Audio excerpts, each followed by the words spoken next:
ma'am, please. We rather us do it. I defy the very notion of the buckless rule. That's what happens here, okay? That's what I do. I do it to deliberate that there's a God in Israel. Yeah. He said that there was something that was called the Yamacraw Rebellion, something called the Reluval Rebellion, and something called the Geechee Rebellion.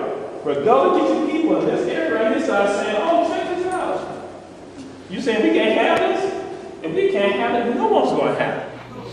So when you say in your land, I think you need to think of that. I think you need to repent for that. Because it's a we land. And so you have do we all a disservice when you think you can sell people. We Gullah Geechee people, anointed Gullah Geechee people, we know we ain't free until the land belongs to we. Anytime somebody does something that inspires the people to do right and do good, that's a problem. My point is that you all have to recognize, we have to recognize when somebody is doing the work, why it's critical for you to support.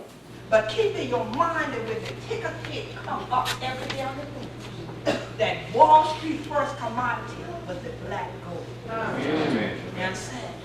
And you got to think of the riches that they gain from your skin, from your back being from. So 100 of the people are cracking teeth like a dish. 100 of the someone called the spiritual, you being higher than your ancestors. Because they ain't been fooled. They've been no good in it. And dear God, we ask you that you would inject us with the spirit of those who have gone on before us. Bless us with the spirit of our ancestors.